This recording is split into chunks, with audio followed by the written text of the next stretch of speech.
3000.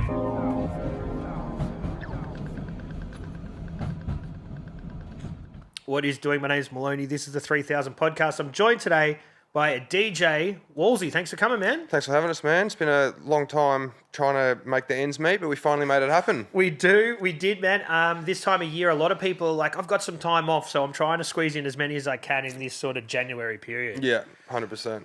Dude, there's a lot to talk about musically and what we were sort of talking about off camera with some sort of health stuff as well, man. But let's jump in. Let's tell us about where you grew up and how you got involved in fucking music, man. Well, I grew up around sort of Kew area, then sort of parents got divorced maybe around 11, 12, sort of like start of those high school years, and dad moved to like Ivanhoe and Abbotsford, and mum moved up to Baldwin. So I was sort of doing the, half the week with mum, half the week with dad, and it was always the going to dad's, being on the train line and stuff, being in Ivanhoe. That was always sort of like, I just liked trains, like as a kid, because my grandparents, their house backed onto Ivanhoe station, so I'd always see the trains going past, and it was just sort of like a cool thing. And then a few of the GH dudes had done pieces on the back of my grandma's house, so it was like I just sort of look at these things and just go, yeah, like it's all sort of cool, but didn't really mean much to me at the age of 11 or 12, because there was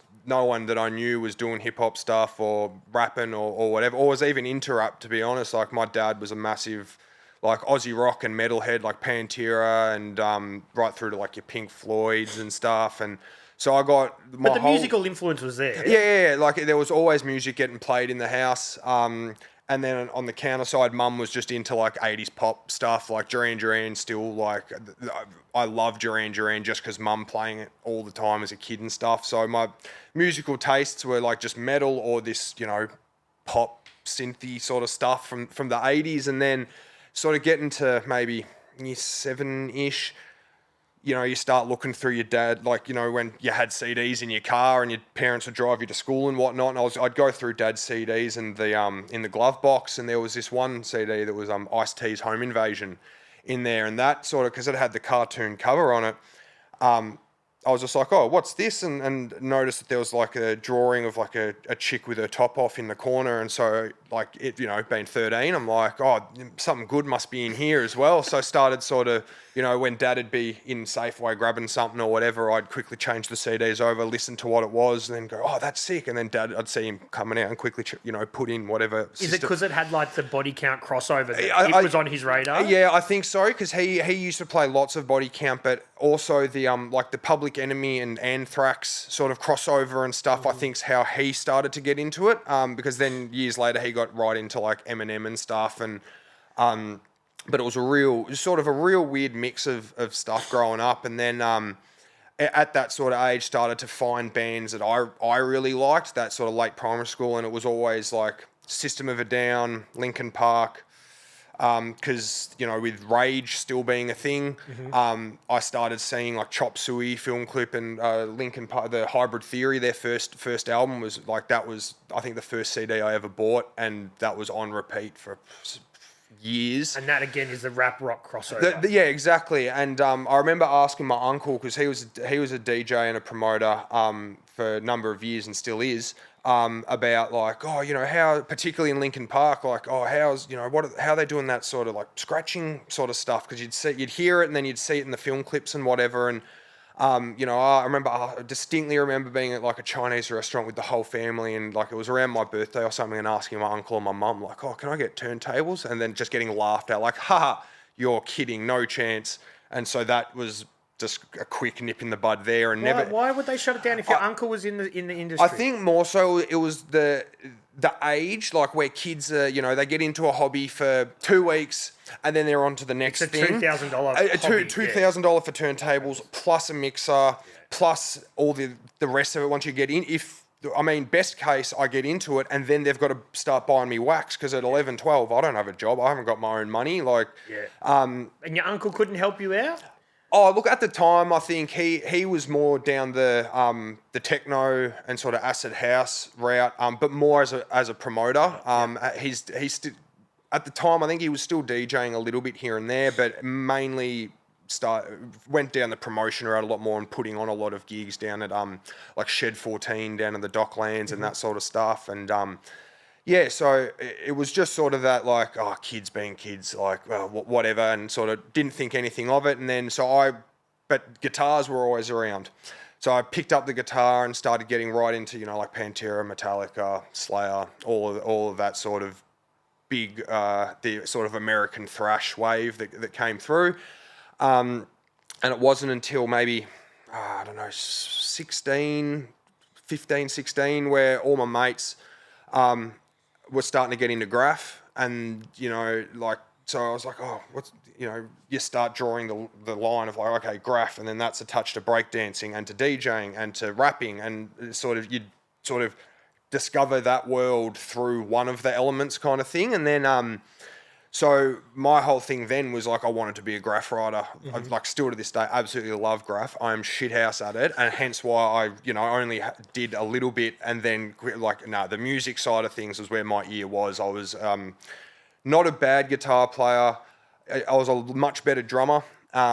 Still love the drums. Obviously living with my missus and now my son, we haven't got the space for a drum kit, but that's always been in the back of my mind. I can't wait to have space so I can get fucking drums again. Like, it's super interesting how people kind of fall in love with hip hop and they like one or two elements or all of the elements, and they try and do one, sort of fail at it and go, this is my it happens a lot where people go, I wanted to MC and then I got into DJing, or I wanted to be a B-boy and then I got into graph, or whatever. Yeah, and I think it's with a lot of, I can't speak for anyone else, but for me it was I loved graph. I think half for the act of painting and stuff, as well as obviously seeing some of the ridiculous pieces, especially in Melbourne's history, flicking through Kingsway and whatnot. But I really felt like I had to force myself to draw, and whereas with music side of things, I just kind of naturally do it when I was bored, or I'd sort of fall into it, or just pick up a guitar and then I'd blink and I'd been trying to read tabs for 3 hours and stuff. So it came a lot more natural to me, and I definitely made the right call, making that right turn into music for sure. And I guess it helps that your dad's musical and you've got music around the house and that sort of thing as well. It makes it a lot more accessible. Oh, absolutely. And him being he wasn't a phenomenal guitar player by any means, but a lot better than me when you're starting out. So he was, showing me power chords and how to, palm mute and the importance of down picking, especially with thrash stuff and whatnot. So having a bit more of the musical sort of surroundings definitely helped. And without jumping too far forward, but having that musical grounding with the guitar, that helps you when you start to actually use the turntables like an instrument in the future. Oh, absolutely. I've definitely found that I've got an ear more so for stuff being in key, and as I'm sure you know from having a history of DJing, there's the two systems that you can use for key mixing and stuff. There's I can't remember what it's called. The harmonic. But it's the circle, and it goes okay, so if you're on this, it's like a color wheel. You can go either right or left or directly opposite, and it'll sort of. But that I never. It just didn't make sense to me. That trying to learn it. Well, it wasn't that. It was that I understood minor versus major, all of the emotions that those keys invoke, and. So I just sort of went down that route. I'm not a great mixing DJ by any means. I can hold my own on a hip hop night, that's for sure. But a lot of the dudes and it's why a lot of the DJs that I look up to aren't necessarily super scratch heavy or super turntable-y. They're just phenomenal DJs in the way they're able to mix from key to key and genre to genre. Yeah. That's what I really find really impressive, when people can jump from genre to genre seamlessly. Yeah. You're like, that's pretty impressive. Oh, absolutely. And it's something that, I feel nowadays isn't as appreciated by paying customers. DJing's changed even since when I first started to now. I sort of started DJing and it was the sort of, the social media boom of a lot of gigs that I'd sort of try and get residencies for. They go, oh, send us your socials. What's your, your reach and all that. And I'm not a big social media dude. I'll promo for gigs I'm involved with or friends that have got stuff going on or whatever. And, but that constant in your face, reminding people that you exist kind of thing was just never my cup of tea. But I understand, in 25 now, sorry. a lot of small businesses, whether it's a podcast, a retail space, any brand or anything, you have to do it. Otherwise, the algorithm just chokes you down. You have to, man. And from even what I'm doing with this, I try not to look at people's followers counts because it doesn't mean shit. As long as the person's interesting, does cool stuff, then that's what is the most important thing to me. But a lot of other platforms, businesses, whatever, they don't think like that. No. They just look at, oh, this person has X amount of followers, and that can bite them in the ass because sometimes those followers aren't real, or they don't engage, or they don't turn up to a fucking gig. Yeah, 100%. And there's lots of artists in hip hop, in metal, in every genre where the view count doesn't match up with the likes count, which doesn't match up with the follower count.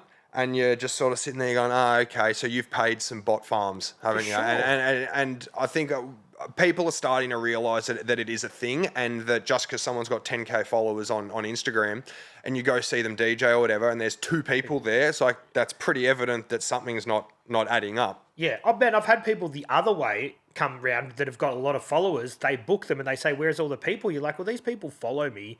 Doesn't mean they're going to turn up." Yeah. I think a lot of promoters have got it in their heads wrong. But like you said, people are starting to figure that stuff out, and the numbers mean nothing. It's the substance behind it. Absolutely. So let's get back on your journey, man. So eventually your parents come round and they let you buy turntables. Are you borrowing? Are you trading for something? How do you get your hands on so them? it was, I did go through the high school years, did all the, usual teenage stuff. I moved to Swinburne for year 11 and year 12, as many of your podcast guests have actually... The last 3 have been... I was just listening to the Shan one on the way here and like, I was at Swinburne Tech for 11, and I'm like, there's another one on the Swinburne list. Like, heaps, man. So many. But so I moved there for year 11 and 12 and was doing VCal, but the only VCE subject I did was music in year 11 and 12.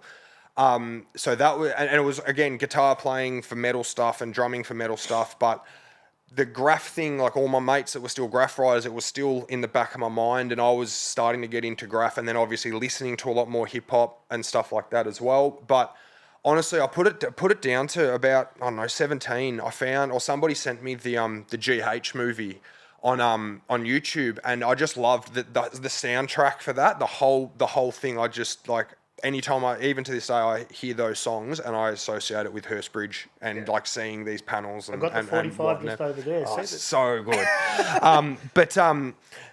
So it wasn't until I was about 20 or 21, a friend of mine had let me borrow one of his turntables in this old sort of 4-channel Behringer piece of shit mixer.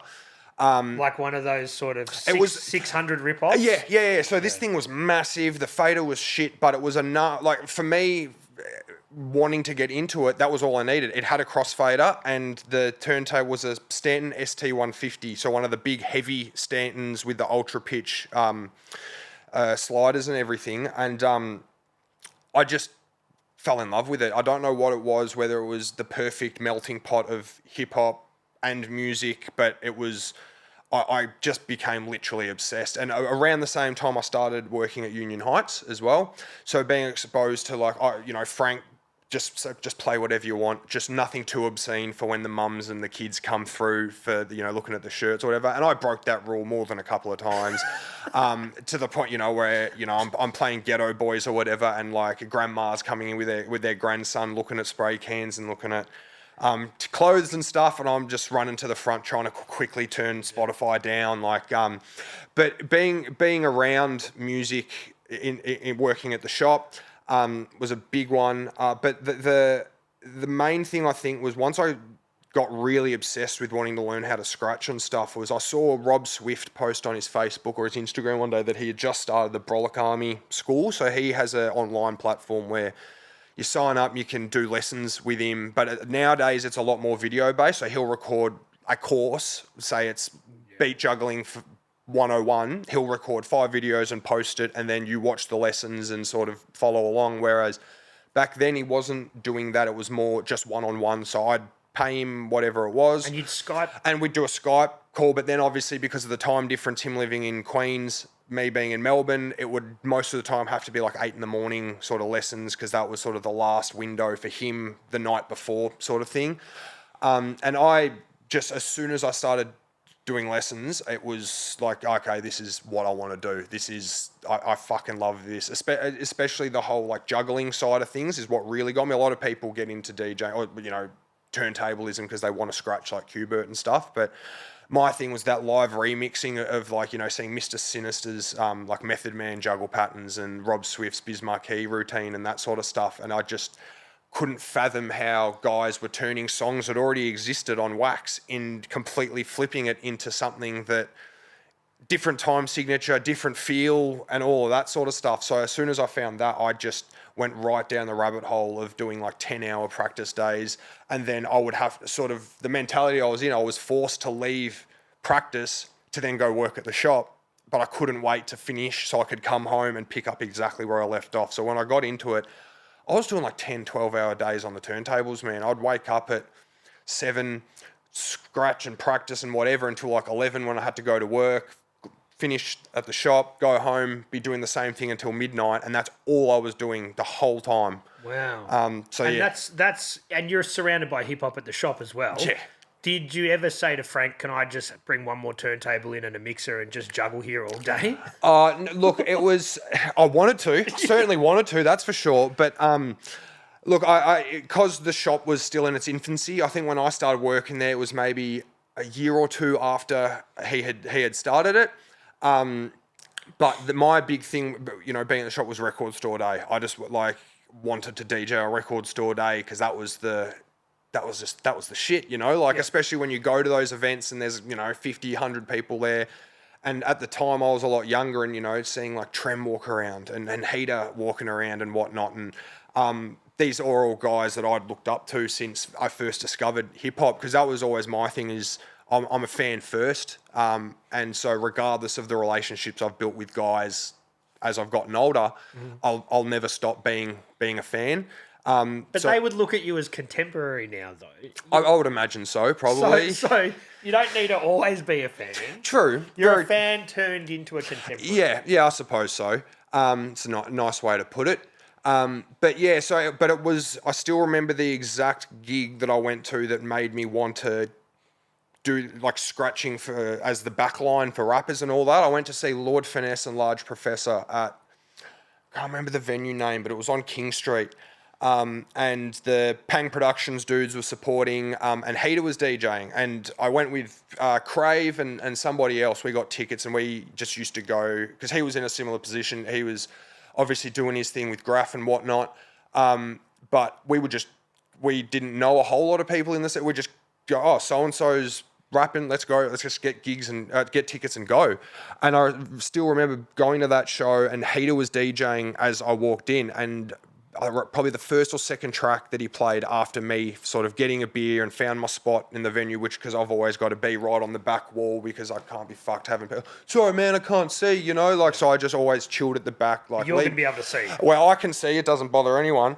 And Heater played this Celsius track, Program the 808, which is just like Surek from Death Wish Cast's, one of his side projects. And the whole first bit of it is him just almost poetically describing what the 808 is, but hearing this beat coming through a pumping system and shit, I fucking lost it. And I had to, like, you know, and this is early days, I think Shazam was probably out, but I wasn't too clued on to have it or whatever, and I just couldn't find this song.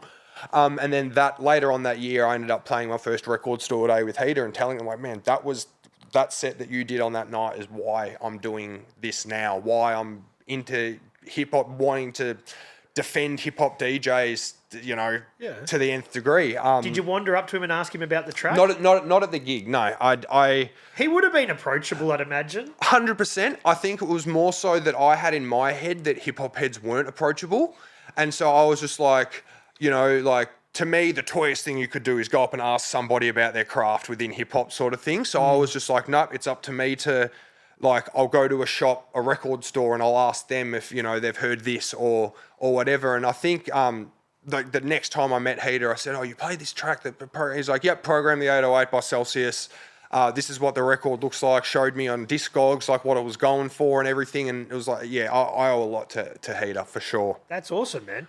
There's a lot of points that I want to circle back to. Yeah, go for it, man. So when you got the one turntable, the Stanton turntable off your mate and the Behringer mixer, did you... Okay, most people know you generally have to have two turntables. I know to scratch, or definitely to juggle, you need two turntables. Yep. So what did you do? Loop a CD player or something? How did that work? So I was doing the...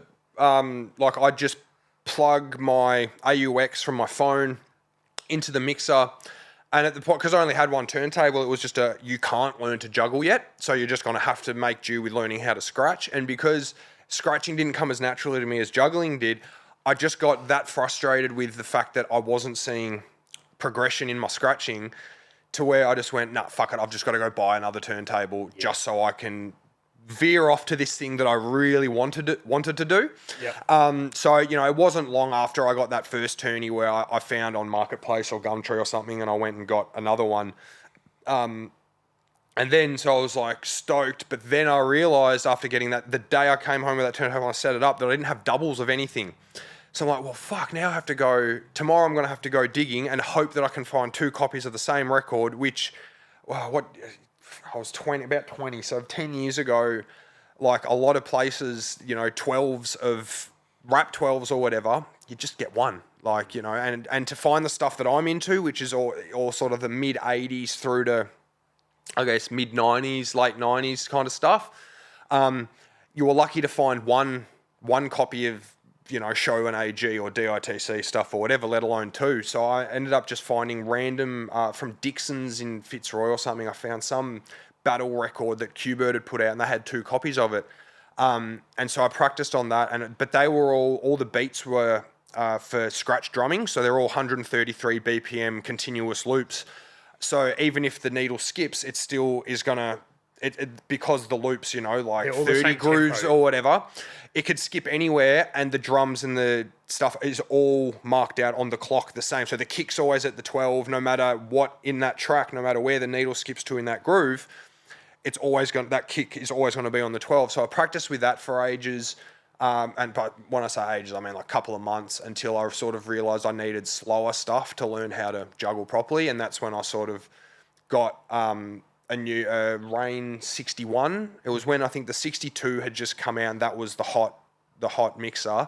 But I couldn't afford it, so I think I ticked money off my grandparents or my mum or something, and went and got that, and that opened a whole new, because I got the built-in Serato. Built-in Serato. So that was the thing, because I'd always been, being a kid from the LimeWire generation, I was always, as soon as I got into any genre music-wise, the Pirate Bay was the first website I went to, and just torrents out the arse, like anything I could get. So I had so much stuff from the get-go. As soon as I had that Serato mixer, it was like, oh, we're golden now. And then so I would just go through all these routines that I loved, and I would learn them, and just sort of have it on like YouTube or whatever, playing at 50% speed, pause, go back. And I learned all the early Executioner patterns, like Total Eclipse and Rob Swift and Rock Raider and stuff like that. I learned how to do all those routines perfectly. And then when I started applying those same principles, or the way that they do their routines on different songs, I started picking up on similarities of like, if the song has kick snare, you can do all these really fast, like Total Eclipse style juggles and stuff like that. But if the kick's after the snare, you can do different things, and it just really opened up how I listen to music after the fact. Yeah, so you like kind of reverse engineered their routines and then applied them, because a lot of that early Executioner stuff would have been done pre-Serato. Oh, all of it, all of like when Raider won his world title and everything, because Serato, I think it was in its infancy, or came on the scene maybe early 2000s, mid 2000s, 2005 or something. Yeah, it sounds about right. And then, but all of their highlight reel routines were all, I want to say 92 through to 98. So everything's on wax. So that was my whole thing around then, is I'd learn routines on Serato, and then I'd find that same track on the 12-inch on Discogs or whatever, and I would buy doubles on wax as well, and then force myself to do the same routine that I know how to do with control of Serato control vinyl, I'd learn how to do it on wax as well. And that was also a pride thing of I didn't want any old heads coming going, oh, you know, you're just part of the Serato generation, you can't do it on vinyl. And you pull out and then I'm like, motherfucker, I can. And all right, let's see what you can do on vinyl. Because that was always my thing, is I love just knowing that I could do it on vinyl.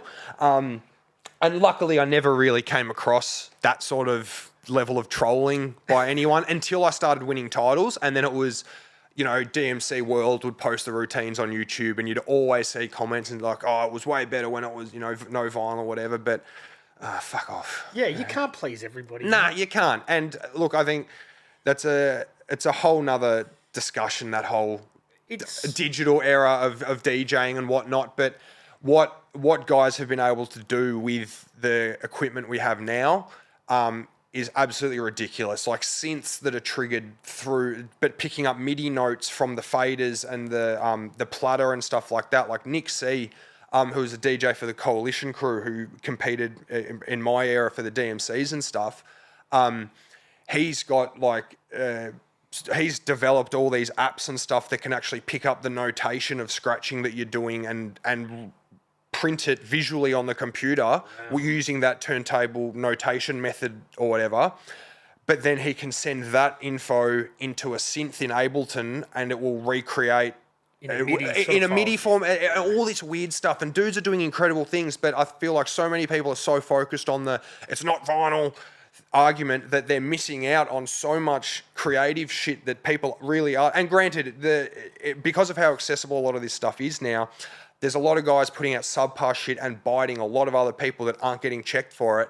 But you're gonna have that in every scene, in every subculture, for everything. So I just would always focus on the guys that are doing really cool forward thinking shit. Yeah, I think you speak to a lot of people that are, whether they're DJs or musicians, right? And they say, if we had access to this technology in the 80s, we would have used it. You know what I mean? So there's purists out there, but you've got to remember that turntables was not new, but that was revolutionary. Having a mixer was revolutionary. They were using all the technology at their disposal. Yeah. Now, digital is at your disposal, so you may as well use it. You don't have to use it all the time, but use it if you want to do something different. Yeah, and I think there's definitely ways, like the ways a lot of guys in the DMC scene particularly edit their routines, like the files for their routines and stuff. And there's at a certain point, I think you go beyond it being about the battle or about what you're doing with your hands, and it does lean more towards how you produce stuff.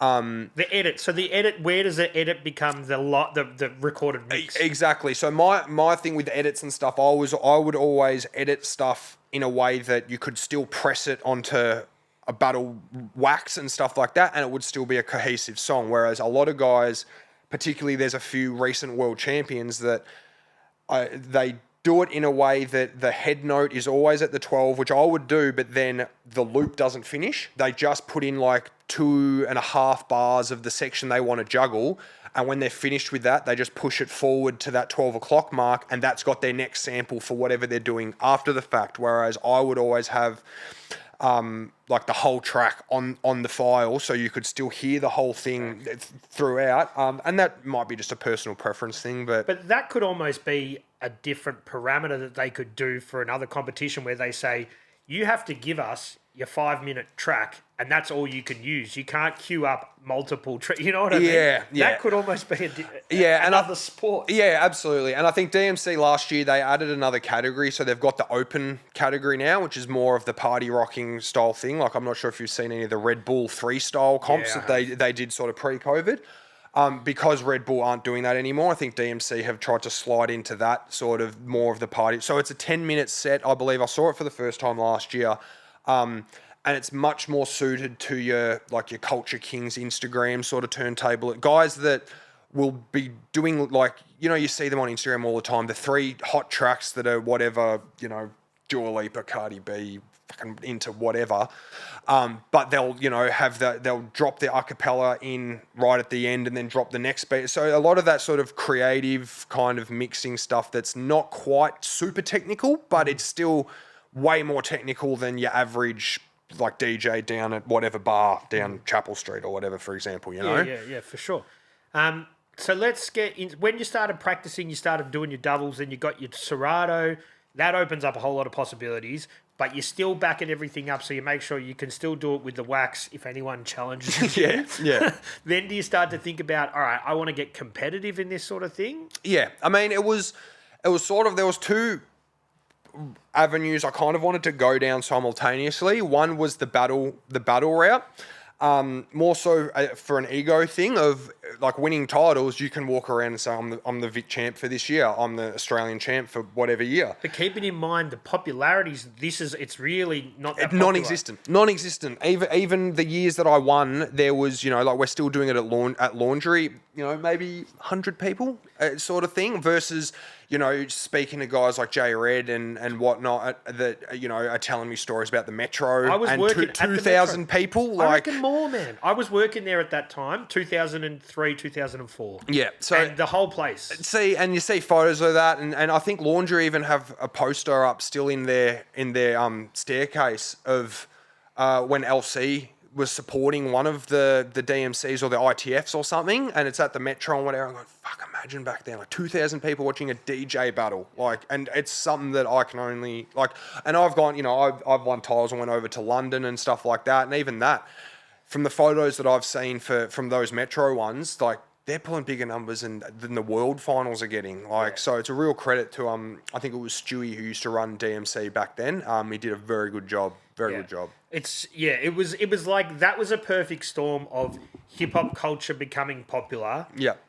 People were going out because there was no social media, and hip hop was kind of just taking over the world, and DJing was just like this thing. Yeah. And it all came together, but then the popularity slowly kind of petered off. But the competitions are still happening globally. Yeah, they are. But I think a lot of that, it was hip hop back then. Hip hop and DMC were very intertwined, and if you were a DMC dude, chances are you were a hip hop DJ. But then as the sort of mid 2000s rolled through, a lot more of the European influence came in. Like I said before, with the editing of routines and different styles of music were being used, so it was a lot more bass heavy than all the years previous had just been basically boom bap hip hop for the most part. You had outliers like Dexter, who was playing the Beatles and Jimi Hendrix and AC/DC. stuff, and all of that sort of shit. So you'd always have these outliers that were doing incredible things that were so left field, but the crux of it was hip hop. And then I think as the European influence started to come in and bass music, and then eventually a lot of the trap sort of stuff came in sort of maybe around the 2010s and that sort of stuff. So it just changed, and hip-hop heads, I think, because back then a bulk of the people going to the DMCs would have been hip-hop heads. And then I think as they got further away from hip-hop, I think the hip-hop heads just said, okay, well, that's not our thing. I'm not going to go watch a dude play bloody... And it did evolve, though, because DMC was Dance Music Championships, I believe. Right? Disco Mixing Championships. Disco Mixing. So, and it evolved into something that was very hip-hop in the 90s and then to early 2000s, and then it kind of just went into party music stuff. Yeah. So, and I think that's... I mean, it's just the way things evolve. I mean, you can sit there and cry over spilt milk all you want, but... I mean, I would have loved to have been in that era of the early 2000s, battling, doing in the right when it was hip hop dominant and whatnot. Going up against Jay Red. Well, I did that in 2021 when he decided to come back. But just play. I love playing in front of crowds, and when you get a good response from a crowd, from anything you're doing on the turntables, there's nothing better. It's so good. Let's talk about your battling career then. So what was the first one that you entered that you, like your first competition? The first one I entered, 2015 or 2016. So you're pretty young?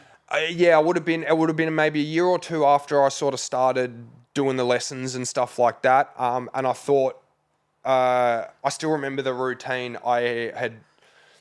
It wasn't good at all by any means, but I knew that I could out-juggle most people, even at that point.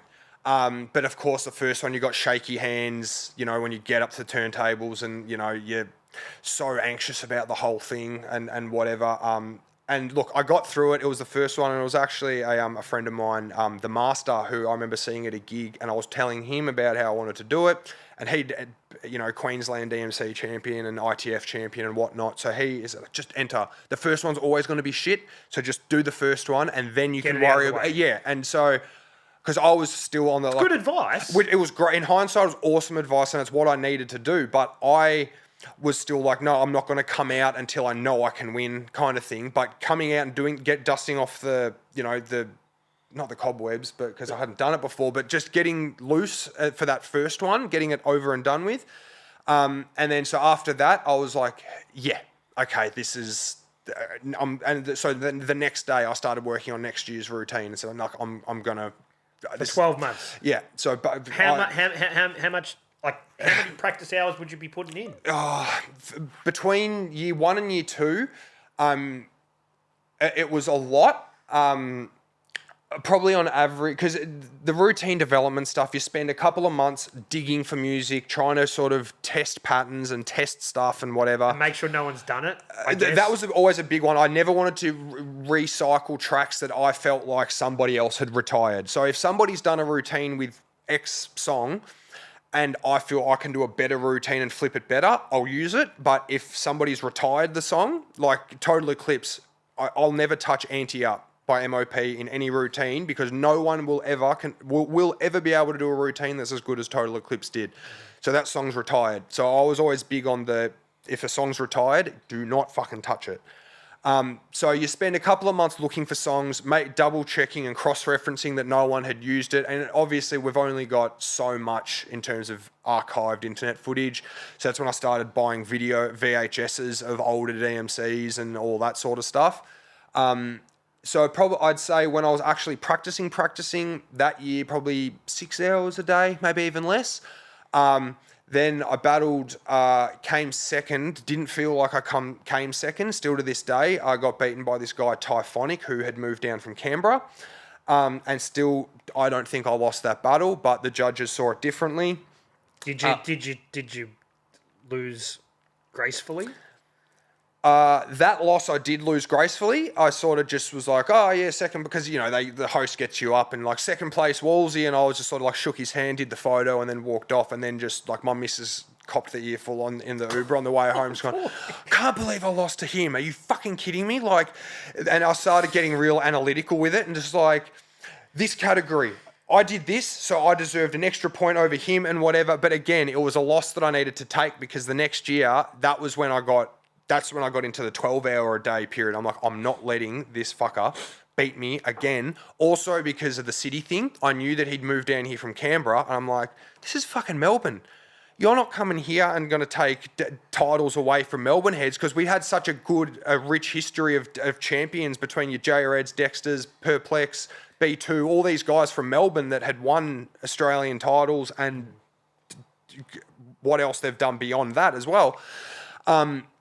So it was a bit of a state pride thing as well. So I really got my head down, and I beat him the next year in straight sets. So like across every judge's thing, everyone had me number one, and that's always how I like to come back and go make it, like take the judges out of it so they can discuss who came second and third, but first is a non-issue because Wallzee's done it. And so that was my first state title, and then I had the whole nother challenge of doing it at the national level. So can you just break down for other people that don't know? You win the state title. Can you take that same routine to the nationals, or you've got it? Yeah. A lot of the time,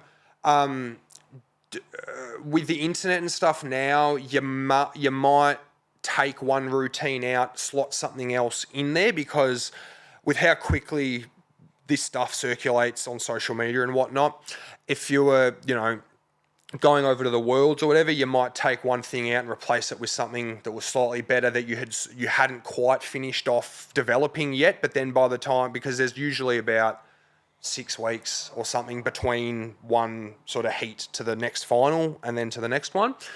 I never did that. I'd always just go like, that's my routine from the state titles, and then go, well, that won me my state title. I'm going to see how far that routine can take me. And then Osiris from Adelaide, who is a dear friend to me, and now we're crewmates. That was the year he won his first national title, and I came second to him. And that's the first time you met him, though? So that was I think it was that year at the state title. He had come to Melbourne, I'm pretty sure, to watch, because another friend of ours, Paddy B, was entering. So he was in Melbourne, and that was the first time I'd met him. And then the first time battling against him was that year. And so seeing his cuts and stuff in particular was when I was like, okay, I think I need to scratch a little bit more, because you're juggling heavy. I was super, like, I'd say 90-10, like 10% scratching, 90% juggling. And then he came with a really, like, almost like a 30% juggling, 30% scratching, but then 30% was, because he was a really good club DJ, he put a lot of emphasis on samples that sat really well over the beat that he'd chosen. The cuts and stuff that he was doing sonically suited the section of the instrumental that he was doing it to. So he was a lot more methodical with it. He was arranging like a song. Yeah. The whole routine was very arranged. And so after that, that's when okay, well, that's the next challenge for me. I have to start developing these routines a bit more, rather than just having, 3 2-minute routines, which is sort of just crammed together into a 6-minute. Yeah. He'd have ways of blending the first routine into the second one, and added a lot of turntable drumming, like scratch drumming and stuff in there, which is stuff that I hadn't done at that point. Mm-hmm. So I felt like every time I achieved something, there was another door that was opened of something else I had to learn to go to the next stage. Yeah, man, and it's awesome that you can take the positives out of the losses. Like, it would be pretty demoralizing spending 12 hours a day in your room, and you're like, man, I was so close. Yeah, well, I mean, ask any of my boys at the time. There was a running joke that Wallzee the salt miner, because I'd get so salty after losses and stuff.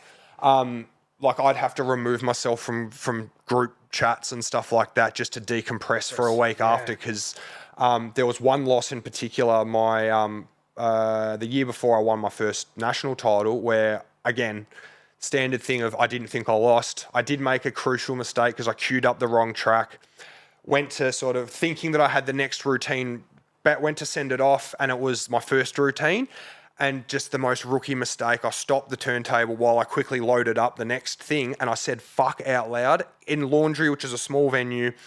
Everyone's silent because they're waiting to see what the next thing was, and everyone heard it. And I went, oh, fuck, I hope that hasn't cost me. And it did. And I was fucking filthy about it. But again, that was another loss that I needed to take, because then again, when I came back to the Nationals the following year, again, every judge had me first. So it was another, like, I always thrived when I felt like I was done unjustly, and then I'd put my head down and really make sure that the next time that wasn't going to happen. With the practicing, are you literally just running the routine over and over for fucking 6 to 12 hours a day, or are you just focusing on one part, making sure that's dialed? It was a bit of a mix. So I was pretty regimented when I was like at the Australian sort of title level. Where I'd wake up, I'd do 2 hours of double time scratching at about like 80, 85 BPM on a lot of drum and bass beats, but just doing like double time cuts to really get my hand loose for the day. Then I would do minimum of 100 takes of my routine every day, and I'd had like a notepad of like, I'd do the whole thing once, even if there was mistakes and whatever in it, I'd just get through the whole 6 minutes. That's one thing, because another thing that a lot of people don't account for when they do DMC stuff is mistakes, and how to, like, inevitably all these years you're going to make a mistake at some point where either you load the wrong song, the sample's not quite there because there's a little bit of cue drift on Serato or whatever, and the needle jumps. There's so many variables in there, but practicing making mistakes or recovering from those mistakes is equally as important. And there's been a lot of times, even in battles, where I can watch it now and go, that shouldn't have been cued there. Like, it should have been at just slightly back or whatever. But then when you've practiced a routine for a year or 9 months, and you know exactly where every point of reference on that turntable is for every part of your routine, even like it being at 1 o'clock instead of 2 o'clock, instead of 12 o'clock, can just throw your brain out because you're just so tunnel visioned on knowing all of where everything is. But you learnt the lesson that don't say fuck. Just keep going with it. Do you know what I mean? Yeah. You could have thrown a little baby scratch in there maybe and they wouldn't have noticed, or who Look, knows? honestly, if I hadn't have said anything in that routine, if I hadn't have said anything and just sent the next routine off and not addressed it at all, it could have been different. Yeah. I mean, hindsight's always 20/20. I still feel like Midsole, who beat me that year, he had one routine with the Tokyo Drift like theme song that was fucking awesome, and he flipped that main sample of that song into a drum and bass remix, which still to this day I go back and I'm a big fan of it. Regardless of the fact that it was like the nail in the coffin for me that year, I'm a fan first, and so I went back to the drawing board and was like, right, he's a phenomenal, one of the best scratchers to come out of Australia. So I was like, right, I need to get even better at scratching now because he smoked me in the scratching category last year, and that I can't afford for that to happen if I'm going to win. Yeah, and so is that how they break down? So they look at scratching, they look at song selection, they look at how much engagement, like there's different parameters? There's 5 categories. So it's technical scratch, technical juggle,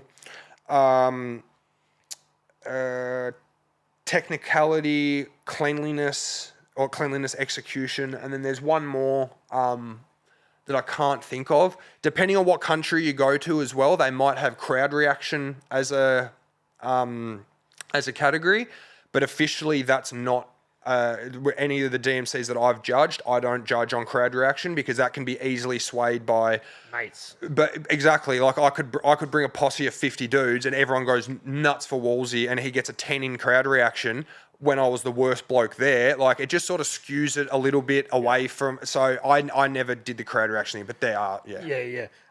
Let's just talk about equipment because I've often wondered about this from the DMC perspective. Because I remember you mentioned B2 before. Mm-hmm. I lent him. I had a Rain 62 mixer like 2014, and he borrowed it because you had to use that mixer. They came in with a point, and this is probably when you started, that you had to use the Rain mixer or something.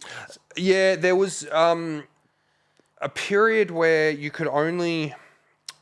Rain must have sponsored it. There was something in there, but I think also a lot of it was at that time when the 62 was the sort of the hot mixer. There wasn't any other 2-channel mixers that had pads. All the, like they had 5 cues on either side with 2 effects and loop controls down each side for each channel. So I don't know whether it was an official thing, but DMC's rule, as far as I was aware, was always a 2-channel mixer, and that's it, which is why I think a lot of people, because they'd entered in the 90s when you had to use the Technics SH 1200 or whatever their mixer was, a lot of them just kept using it because they'd practiced for years on that and they knew the ins and outs of it, especially. And so dudes would just stick with that. And then I think as they opened it up to saying any 2-channel mixer, I think Pioneer had I think it was DJM T1, which was the tractor one with the inbuilt tractor box, which I don't think really got that popular because Rain were doing the 62. Yeah, that had the colour pads on it. Yeah. But then as well, when the 62 came into the scene, guys realised that you didn't have to leave it on stock settings. You can so a lot of guys would turn off all the loop controls down the side and have that triggering an effect or even a sample playing over the top of stuff. So guys were just dissecting the mixer, and basically the only functions that still worked the same as out of the box were the faders and the cue pads. Everything else was mapped to something completely different. And you could rotate and select your song from the mixer without having to touch your laptop and all that sort of stuff. Makes it a lot easier. So when you've got that and you've got time to go up there and set up, someone might have absolutely hammered the turntables. You're not using your own turntables. Mm-hmm. Are you taking your own mixer in there and plugging it in? Like how much time do you have to like change over and customize your settings? Oh, for my when I was battling, because they had basically, it was still the same rule of any 2-channel mixer, but Pioneer had the S9 on the market at this stage. Rain, I think 62 was still the current thing, and maybe starting to get into the 72, which was the newer one with like a bit more of the screen and all that sort of stuff on it. So they were the main two that you'd see. In terms of the dissecting the mixer and changing up what it can do, you do all of that in the months leading up to it because you want to So you just plug the RCAs in because the turntables are there. Yeah, you just dump your mixer down, RCAs in, and then the booth and whatever, and you basically, you'd always get like 10, 15 minutes at sound check before the doors open and whatever. But then during the actual event, it's basically like you're sort of ducking down while this guy's doing his routine. You're kind of like sneaking your mixer up onto the desk and then sort of waiting until he finishes, and then you're quickly plugging stuff in, headphones in. All you really get is a few ziggers on each side to make sure that they're working. What about the counterweights and all that sort of stuff? The counterweight, that was always stuff that you did in the sound check. And me being like... I knew how I liked my tourneys set up. So I would always go in there and say to Kieran, or DJ KC, who runs DMC now, would say, I practiced on that side, so I'm using that console. I'm not going on that one because, and that was another thing as well with the quality of the turntables were very varied because a lot of them are higher ones that go between Laundry and whatever bar down the road. And so they just would take them to each venue depending on where they needed it. So there was never a guarantee you're getting perfect working turntables. That's the thing. And so you do sound check, and there were like the first few years, one of the pitches would be out, and I'd just go, no, I'm not using that. And you sound like a dick, but I'm like, man, I've practiced for a year almost. Yeah. I'm not going to fuck it up because the turntables let me down. So you just go, nah, that's shit, send it out. The bussy, you'd come back in with another one. Occasionally in a bit of a huff or puff, like, what are these DJs fucking complaining about? Just get on with it. But then once I knew that the left or the right side, that console was good, and I practiced on it, and I would set it all the weights and stuff for how I wanted it. And I never really saw many other people doing, like, fiddling with it. So I think my assumption was a lot of people went, oh, well, fuck, Wallzee set them up. Like, he's the turntable nerd. Like, It must be decent setup and whatever. So guys would sort of tweak certain things. But, I mean, most of the time, your counterweight setup, the height of the tone arm and stuff, it stays the same. Yeah. Just because I know that people get so specific with what they want and how they want it. And some people might want it heavier than others. Some people might, you know what I mean? Like, it's nuanced. But I also feel like you've practiced for 12 months, you want it exactly how exactly right. And that was why, like, you're having your own needles and stuff. Like, everyone would show up with their own, which was great because you'd hear stories of people showing up. Oh, can I borrow your needles, man? And I was always a staunch, nah. There's about, I could probably count on one hand the amount of people I would share my needles with, and they're all bloody Deadly Heater, Frank, Ronan. Like, that's probably the only guys that I'd trust to actually use my needles. But you get it, you set everything up so it's exactly how it is when you had it at home. My thing as well, being that I'm overgrown, was the turntable heights. Yeah, I thought about that, yeah. Which growing up watching Stain won, he was at those DMCs, I think, in like that 2000. Yeah. So he won. Yeah, so he won, I think, 03, 04, 05, and he was probably my biggest influence of the way I wanted. He was a big dude too. Not just for that, which I discovered years later, but the way he would battle and how staunch he was at the turntables. I was like, that's how I want to look when I'm doing stuff in London. Like, how looks like a tough cunt.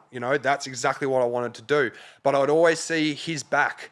It would just go straight, and then the question mark from him leaning over the turntable. So for years, I would practice with my decks like lower because I didn't have faith that when I get to the venue, they're going to actually be able to have them up higher at a comfortable height. And then once I clocked that Laundry had those Red Bull fold out like console things, that they were all fairly uniform, and like DMC World used them and stuff. So I was like, okay, well, there's sort of a uniform height around. I can actually raise them up and I can be comfortable practicing for a change. I can't remember what the original question was. Sorry, man. You'd start talking tourneys and battles and I get a bit Rain Man-ish about it. I remember that period of when I was at Metro and he did win. And he's a huge dude, man. So, yeah, because it's everything's so customizable, and you don't even think, as someone who's a shorter person, fuck, man, like, just the reach, like, you know what I mean? Like, there's so many different variables. Yeah, but look, and this is the thing I loved about Stain. Once I realised how tall he was and how big his hands are, he has one year where he's got his pinky on this turntable and he's doing up fades with it because his hands were that big that there and there could stretch so far away where he could scratch with his pinky on the right deck and be doing up fades and stuff with his index finger and thumb and just like using your height to your advantage. Because there's not many advantages in DJing to being tall.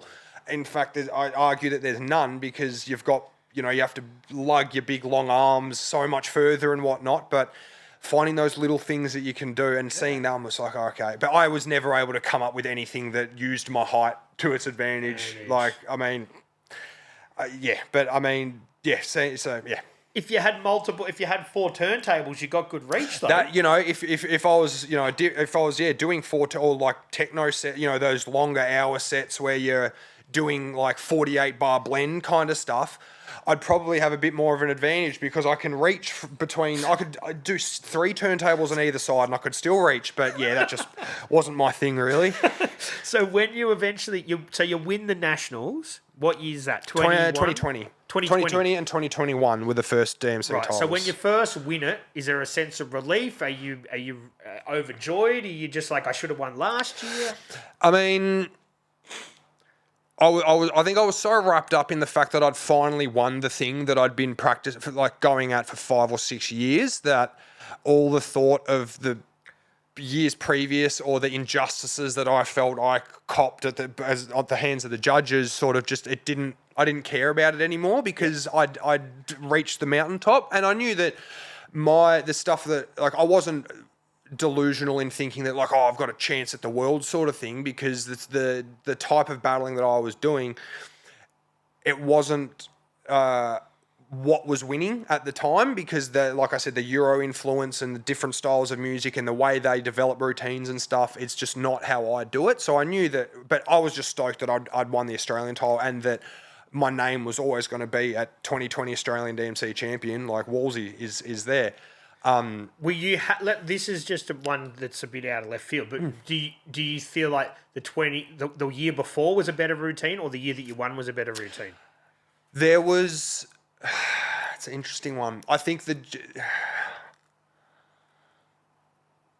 year that I won was a better routine overall. There was one juggle routine, I think it was a Jay-Z routine that I did the year before that I thought was arguably on the world scale one of the best juggles of the year, because that was always the thing that I did. I'd take note of, even if a guy didn't win or didn't place at the Worlds, if so-and-so used a track that I like or had a really good juggle routine, I'd always go, no, that dude had that routine with that song. Like, that was sick. So I felt like I had a really good juggle routine, but then the year after, the routine, it's chalk and cheese. Like, I was a lot more mature in the way that I developed the routine. Everything flowed into each other a lot nicer. And like, I think the year before when I lost, I was beaten by the better DJ on the night. But you couldn't see that at the time. Not at the time. No. I was filthy about it. I was so dirty. But again, it was another case of the constant in my life of like, when I am up against it and I feel like I should have won or feel like I should have got recognition for whatever, just coming back and making it undeniable the next time round or whatever, and that's where it's why I won. Well, so then you win that 2020, you go to the Worlds, but then COVID's starting to happen as well. Yep. So what's, because then they sort of try and push the thing online. They did the whole thing online the following year, yeah. So I did London and stuff. So let's break it down for us. So you win. Yep. It's not hugely popular at this stage. So do you have to pay your own way to London? No. So the part of the agreement with DMC and all the, I guess, charters of DMC, is you win whatever the sponsor prizes that you win.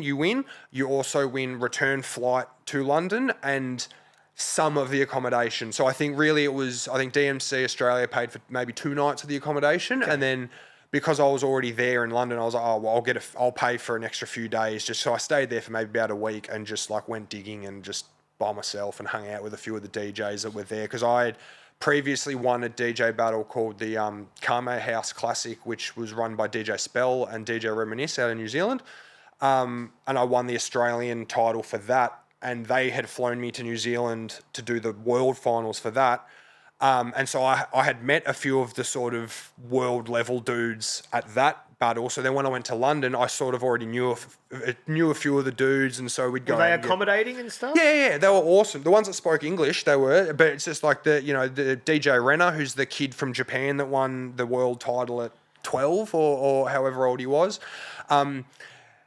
Immense music knowledge, but just not a lot of English at that stage of his life. So having discussions and stuff, you're scratching, like you just sort of talk through cutting. You didn't talk to a lot, but I met Kamilix from Poland, Graded, who was from Denmark. Vect and Brace were judging, so they were over from Canada. As one and Toltec from the United States, and K-Swiss was repping New Zealand, and Manchu was repping New Zealand as well, and he's another guy who was battling in the sort of Stain 1 era, who, again, awesome DJ, and still phenomenal DJ to this day. So I sort of already knew how the world state, like what to expect and stuff, and then obviously, COVID happened the year after I won, and the whole battle went online. I had sort of, because I'd always said I wanted 3 titles, because Stain went 3-peat, like 3 years in a row. Dexter went 4 years in a row, I believe, on 4 Australian titles in a row. So it was always like, that's the standard to aim for. After the first one, I was so exhausted from the years of building up to it that I was almost not going to battle, and I was like, oh, well, I don't have to prove shit to anyone anymore. Like I've reached the mountaintop and I've sort of done it. And then I might have other stuff to do for 12 hours a day. Yeah, exactly. And then Jared told me he was going to throw his hat in the ring, and we're mates and everything, but I sort of I almost took personal offense to it because, Jared he's been around for so long. He's done everything you can do in DJing. This is J-Red. J-Red, sorry. Yes, yeah. And he was always, you'd see comments, so everyone's like, oh, J-Red, come back and battle, man. Come back and battle. And, for years, he was just like, no, I'll do the showcases and I'll judge and whatever. But he's got real life stuff going on, practicing for a DJ battle in this era when there's not much to gain from it other than just the love of battling.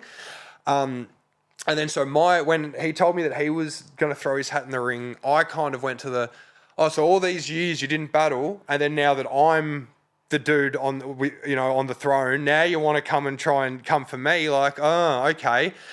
And so it was I think I was always coming up with routines, but I just put them in a crate as DMC ideas, and I'd had a crate full of stuff and just didn't know what I was going to do with any of it. And then when he told me he was going to battle, I'm like, okay, maybe I do battle. So then I told KC that, yeah, I'm going to enter. And this is the year that it's online? The COVID year, yeah. So everything was online.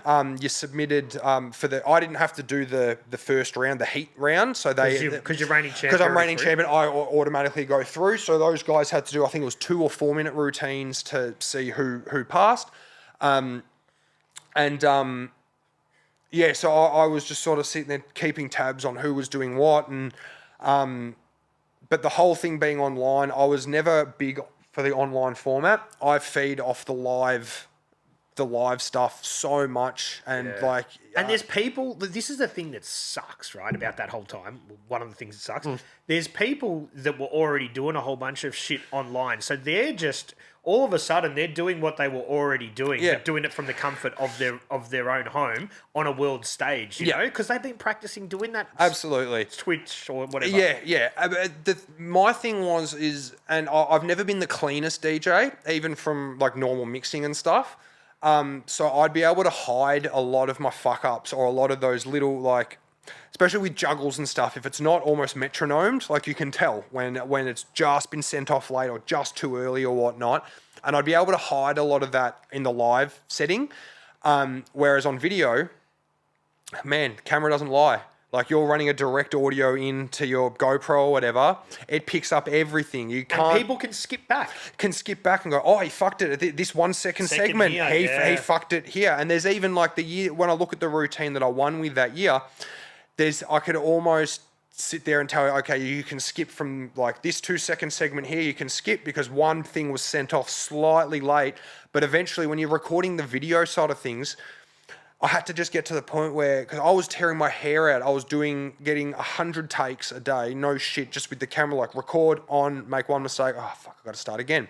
Got to start again. That's the thing, you don't get 100 takes when you're live at Laundry Bar. No, right? exactly. But people have got 12 hours a day to record it. Yeah. So it was months and months of like, fucking just, okay, I got to try and get the video, and I already was starting before the national or the heats had wrapped up. I was already filming it, so it was a solid 6 weeks of attempting to record this fucking video, 8 hours a day. Sounds 10 like it hours took the fun out of it for you. It definitely did, and it got to the point where I had to say, because Osiris, he was the first guy that I knew personally that after he won the year, he then recorded a nice video when he got back from London. He found, I think it was at a bar or something, but paid a videographer to come in, a guy to edit it down. He recorded his routine with multiple camera angles, and you'd release the routine, but like the nice, clean version outside of the competition. And so trying to sort of delve into that kind of thing of like, and hearing him, he'd be on the phone, like, because he did it over 2 days. I remember him calling me after the first day and he's going, man, I don't know if I'm going to get it.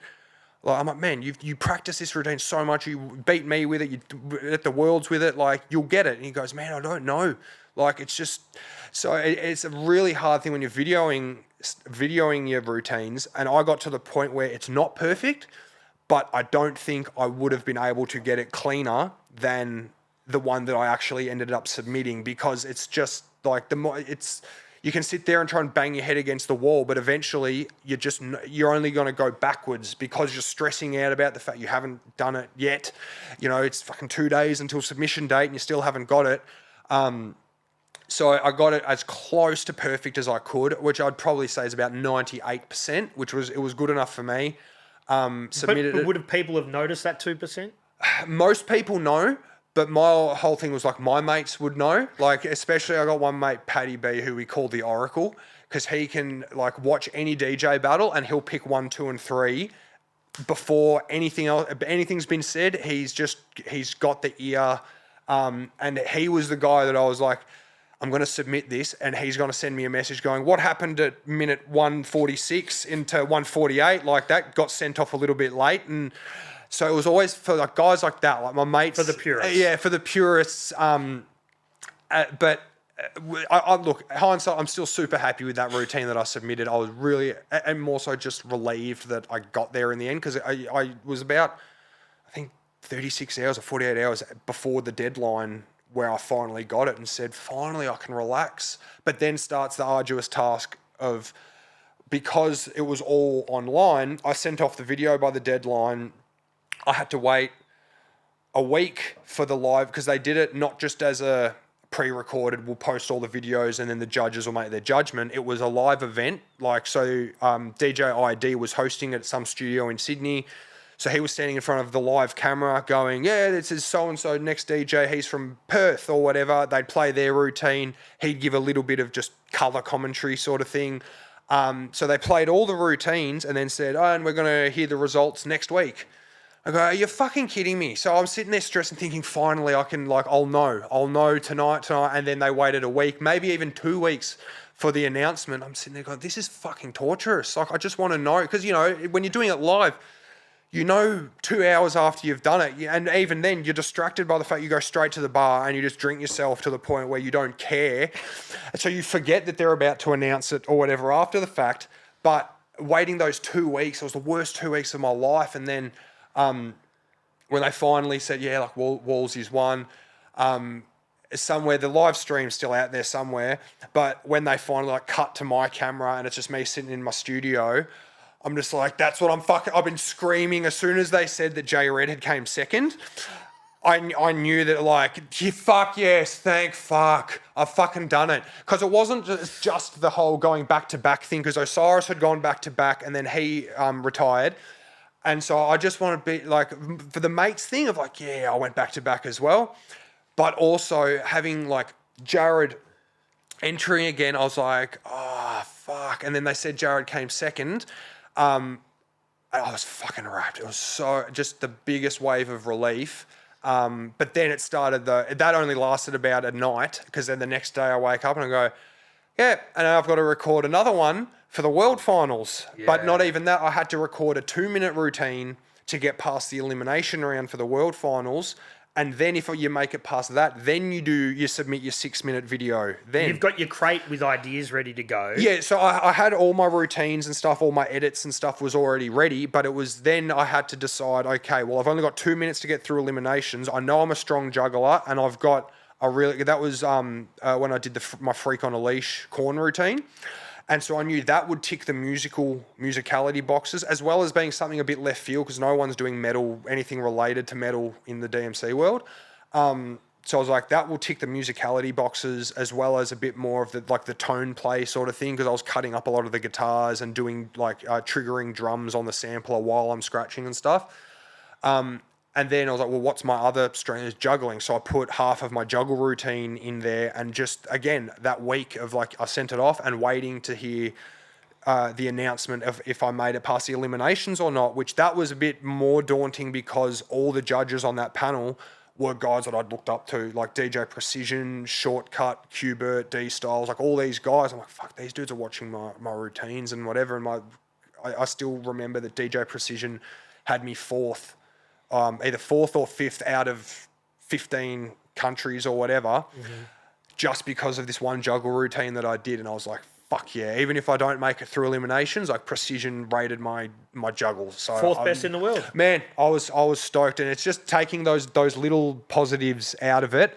Because like I said, I knew I wasn't gonna place top 3, but Fourth's pretty close. well, that was from one judge though, and you could across 9 judges, and I think I came 7th that year, I think. Which again, being able to say you were the 7th best in the world at something on every given year is pretty good. Yeah. But I still was just like, oh, I could have done better or whatever. And then it was like all my mates were like, man, Precision put you 4th for the juggles. Like, I'm like, yeah, nah. And so that was always the little I don't really care about the end result. Precision gave me 4th, and I was stoked about that. Yeah, man, and that's something that'll always be there. Yeah, 100%. You've always I've still got the screenshot just in case the results disappear off their website. I've got it screenshotted. I've got receipts. That's it, man. But so then at that stage, people start to think, well, is this the future of DMCs? Is it all going to be online? You know what I mean? Yeah, which I think because they've got even before then they had the online category, so they had a entirely separate category for the online title. But if you won the online world title, that gave you a free pass to the normal world finals, which was really good. So unfortunately, a lot of the DJs that have won the online title, I don't know if any have won the staged 6-minute. It's a different beast, though, isn't it? It is different. But the DJ ID, when he won his, I think the 2014 online world title, that routine is still one of the most ridiculous routines from a technical DJing perspective. Like what he's doing in that is fucking ridiculous. But then when he did it live, there was a technical fuck up somewhere, something mixer related or something, I think, from memory. So I don't think anyone has done the full jump to winning both, except now that I feel like there might have been a French guy that did, but they were always 2 separate sort of things. There were guys that were more live battle guys that preferred that, and they would never touch the online stuff. But then there were also a lot of guys that were just entering online and not bothering with the live stuff, not just because of their styles, but because they're from countries that isn't a popular DJing nation, and they didn't have enough of a following to justify having a DMC in that country. So that was their only way that they could actually get into it. Yeah, just like a qualification sort of route. So then 2022, you just decide, nah. I wanted to come back and go for the 3rd, but ultimately was just so exhausted from the first win. Really tired me out. Then battling Jared, that almost was he humble in defeat? Yeah, man. We're me and Red are real cool and stuff. And he even called it. I remember that week between the announcement and the comp, he pretty much called the judging. He's just like, look, I think I'll get you on technical scratch, but I think you'll get me on juggling and this. I can't remember how he worded it, but he was pretty spot on. Like, he's very aware of he's judged a lot, though, he's judged a lot, and he's always got his eye on what's happening. Like, even if he's not, like putting out routines or whatever, he's always watching everything that's out there, and he knows what's happening in DJing.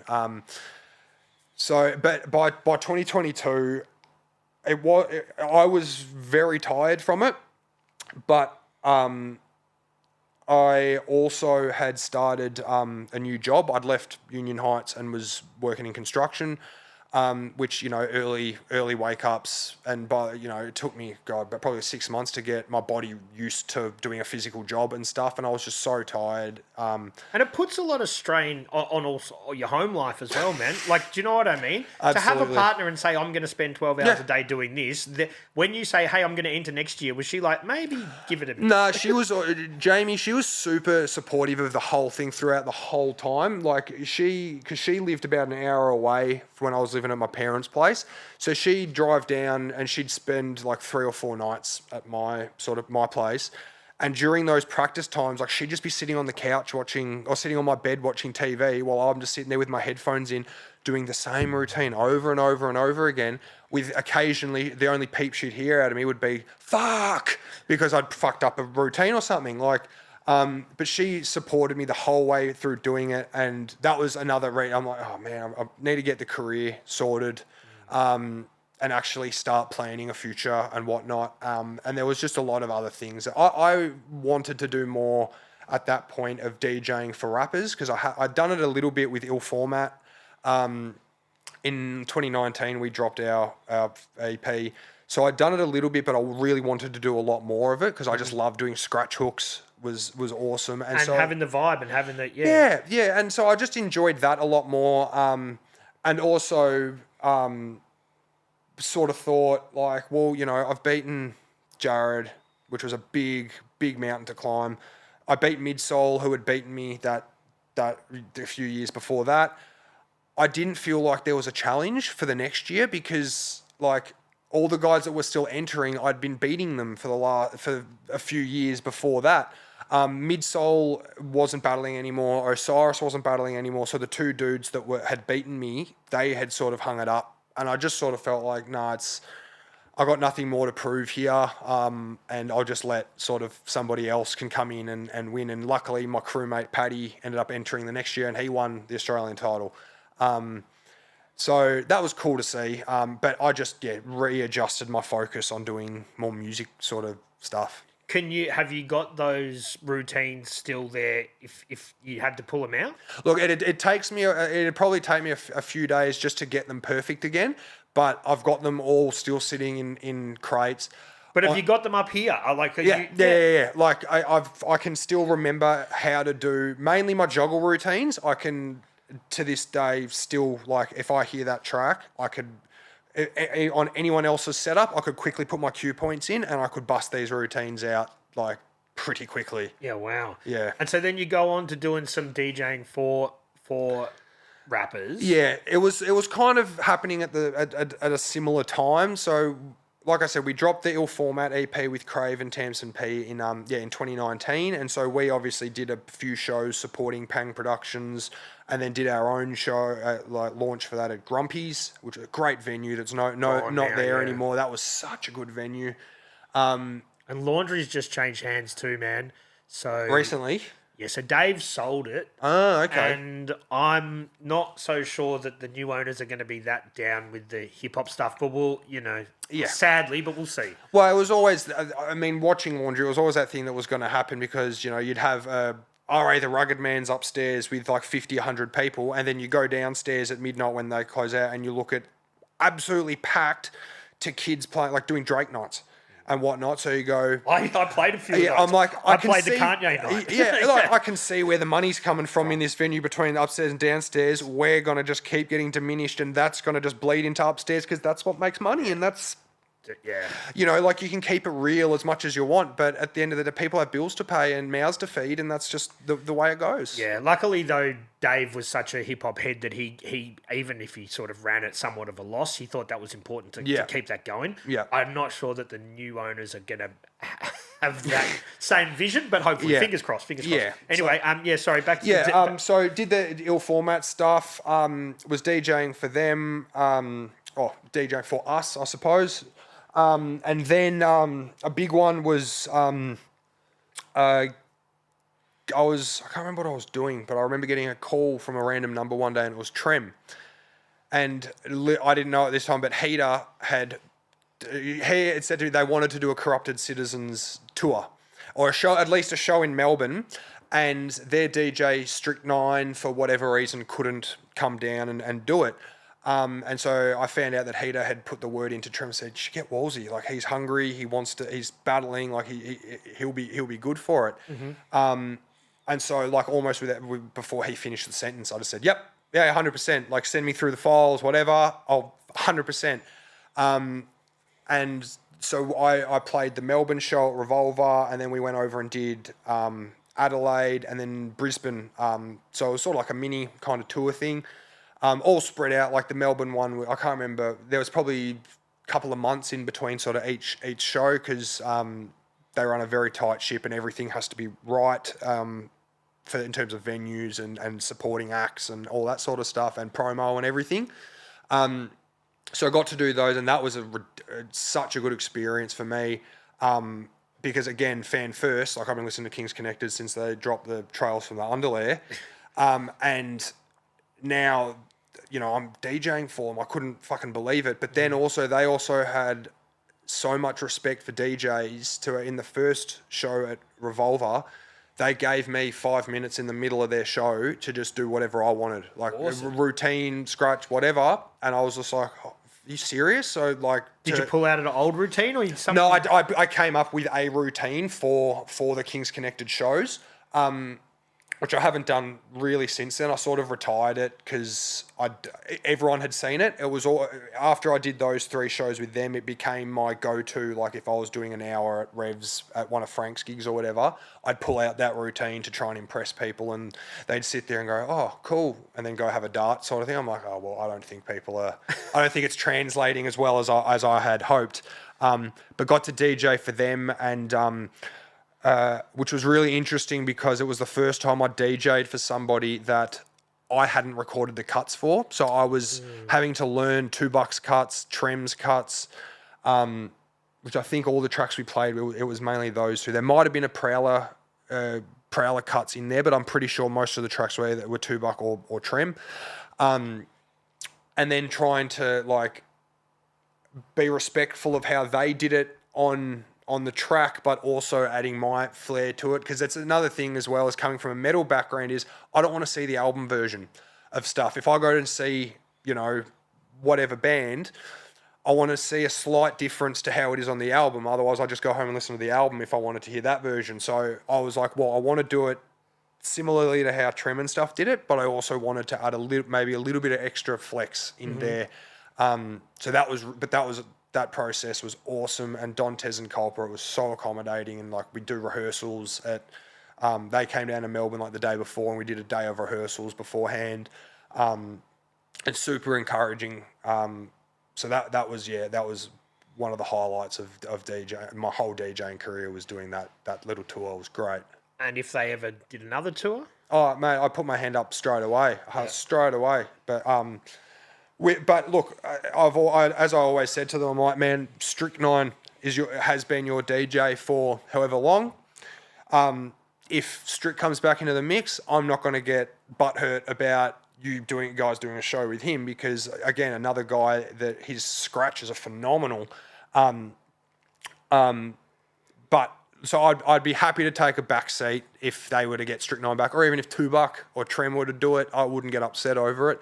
But there would be a part of me to be saying, like, fuck, I wish that was me, behind there doing it again. Like, maybe you could have 2 DJs. Yeah, I don't know if that's been done before. That'd be cool. Yeah. And what about the whole Hippo Rex thing, man? So obviously that's been something that you've been involved with for a while, and it's just awesome that we have that fucking platform in Melbourne, just for people to go and play whatever kind of hip hop they like. Yeah. How'd you get involved with them? Was that through Heater?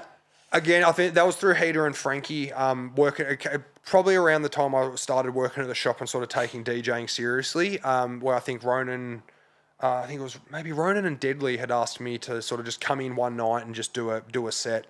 I've still got that set on cassette. A mate of mine taped it just so I had the very first set I ever did.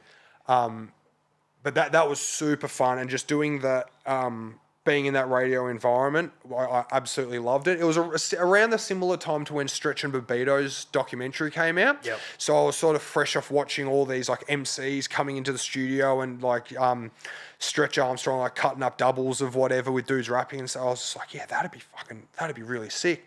And so I started going in, just doing sort of like vinyl sets and whatnot on the questionable mixer that PBS had at the time.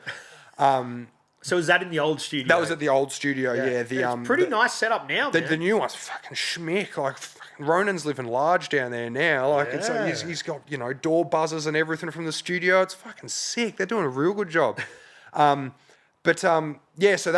started doing it with, I think the first night was just with Ronan and Hader, I think, or maybe Ronan and Lee.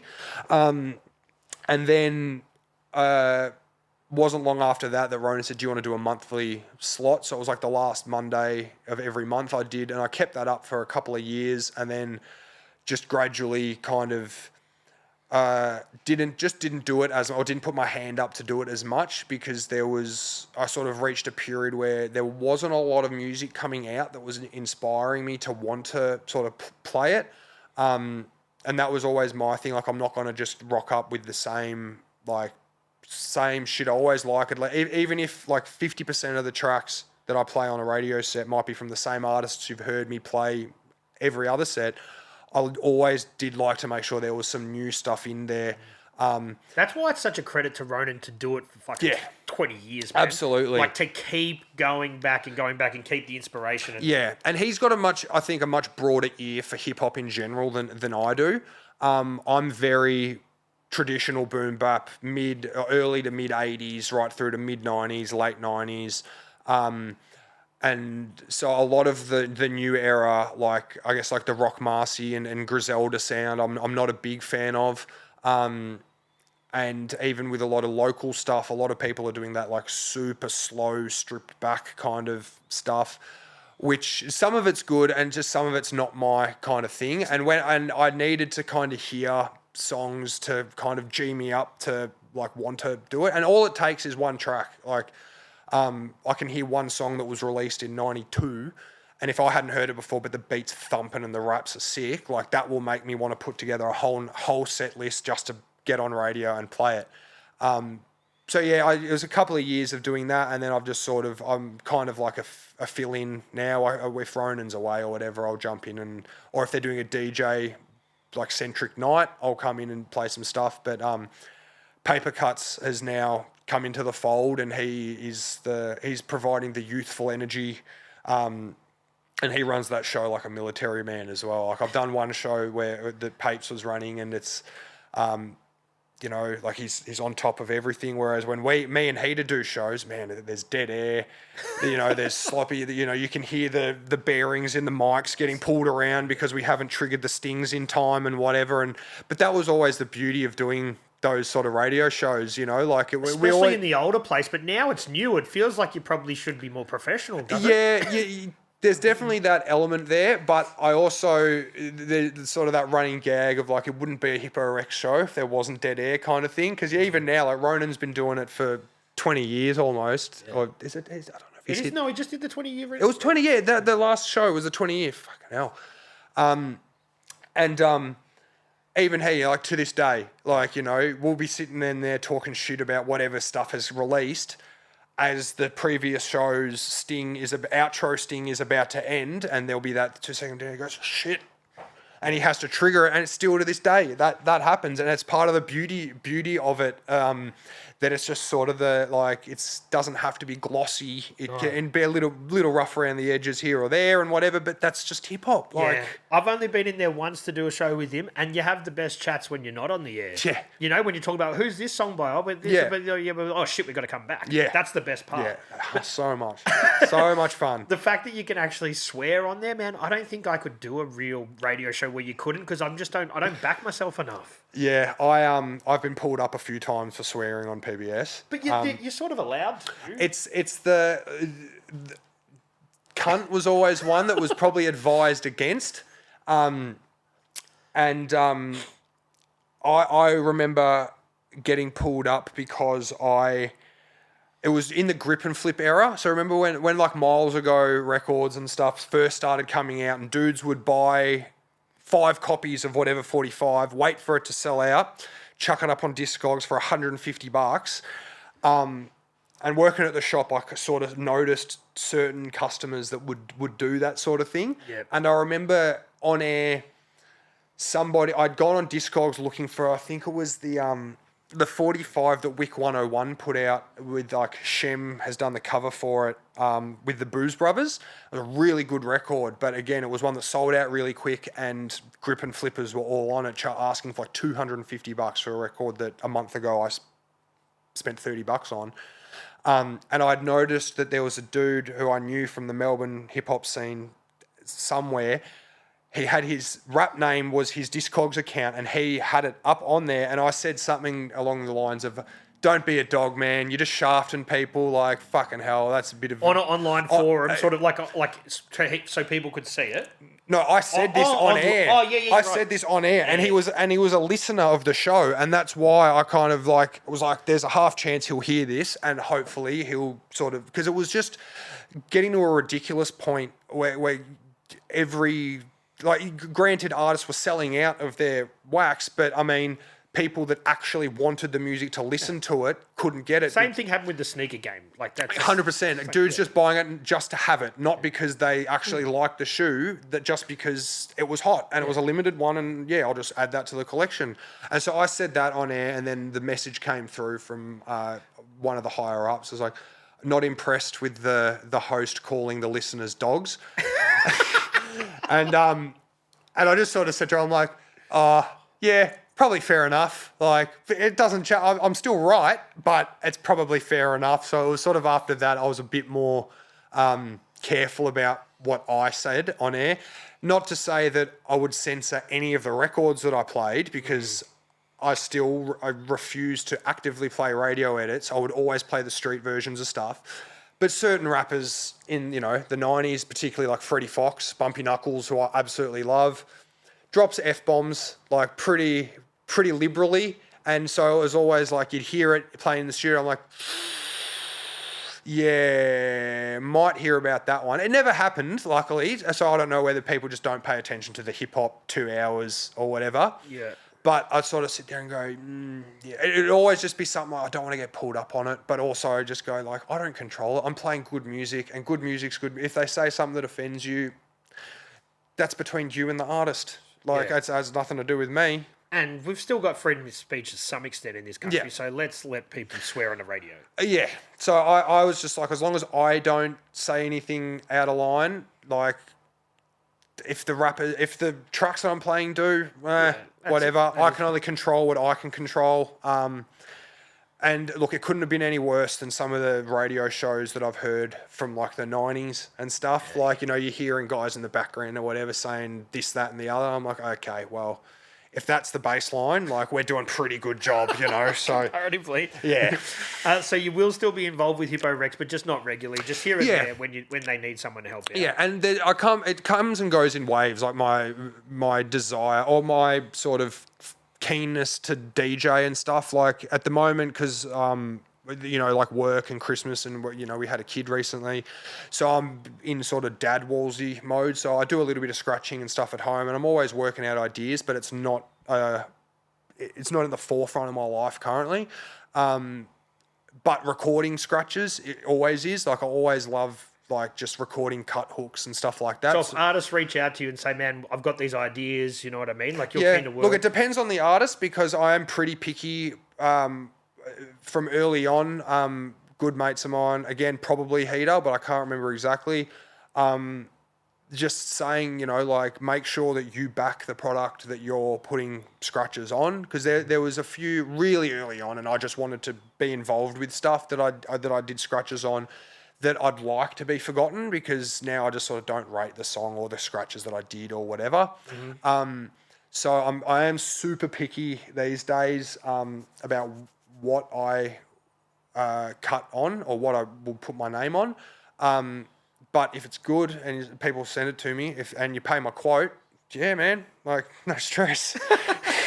And what about, you mentioned, through the whole chat that you worked at Union Heights, how long was that for? And man, it must have been a sick experience to meet heaps of people and just working with Frank. And that's like pretty much the heartbeat of hip hop in the maybe not even just the south of Melbourne, but the whole of Melbourne. Yeah, look, that was awesome, and a lot of the reason that I have the relationships with a lot of people in the hip hop scene that I do now is because of being involved in that shop. So like meeting everyone through the record store day stuff. It's the reason that I've worked, and become good mates with Traz, was through the record store day and also Frank's Upfront Fridays gigs that he was doing as well. Is Traz going all right? Yeah. He's doing well. The recovery's going well. So, but yeah, he's had a tough couple of weeks, man. Poor dude. But yeah. So, but just being my thing was, I was such a fan of graph that meeting graph writers was on paper was awesome. A lot of them turned out to be sensational people, like guys that I'd met through the shop, guys like Baylor and stuff that I met that like you could actually talk to, and then there were guys that. Sometimes I say don't meet your heroes. Yeah. I'll just leave it at that. Of a lot of the guys that I looked up to, and then after meeting them, just go, yeah, could have done without meeting him. Yeah. Like, but being able to meet like guys from the graph scene, and then meeting guys like Ransom. I remember meeting Ransom for the first time. That was a big one for me. I know I'm probably the 20th person to say this, but Ransom, get on the show. Everyone wants to hear from you, so please come on.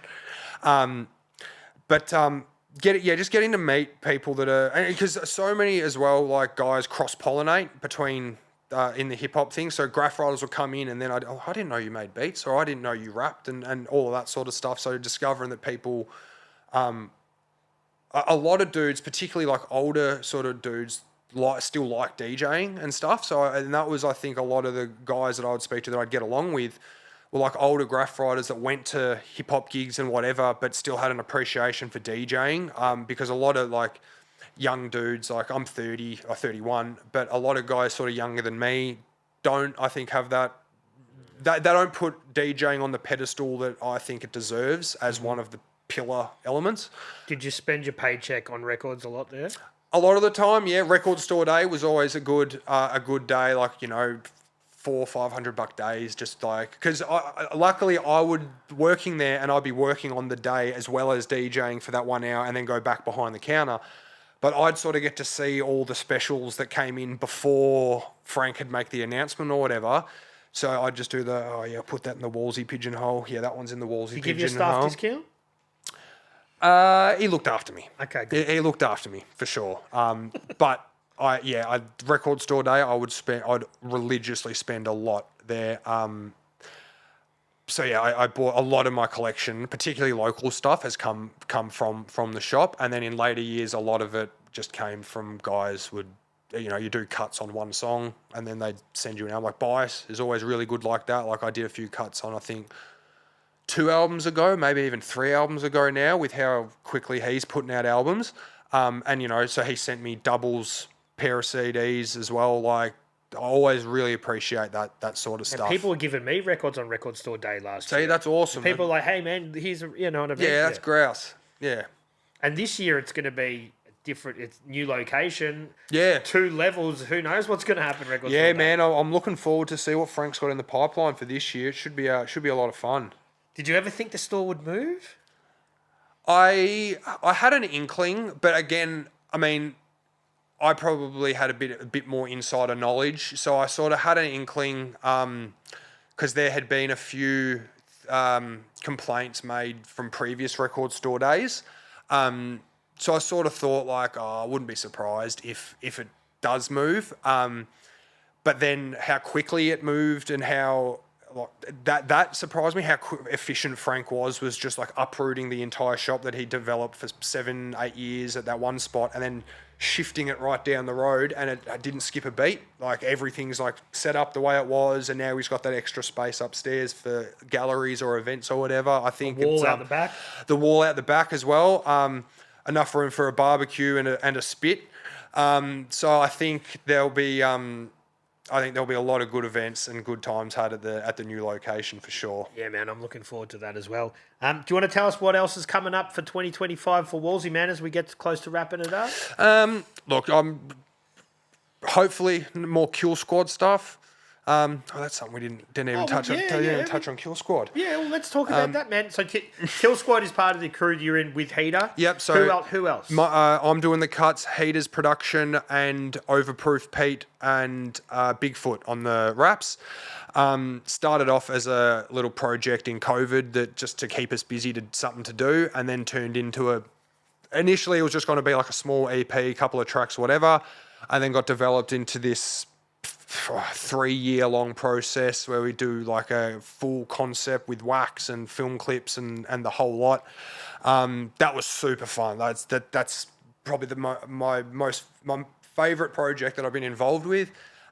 Just because like I was a bit more mature in the way that I cut and put scratches on records. I wasn't trying to like prove myself the whole time. Was Heater giving you guidance, or he just said have at it? No, Bigfoot. There was a few times in when we were making it where I'd send demos back to Bigfoot, and he'd go, "Man, you're not doing enough. Like you're too simple." Like, and I'm like, "Yeah, but I'm trying to not oversaturate it with all these crazy turntable nerd combos." And he goes, "No, that's why you're here. That's your part. Yeah. Like you're doing that. Like this is your section. Like we're rapping. That's your verse. Like."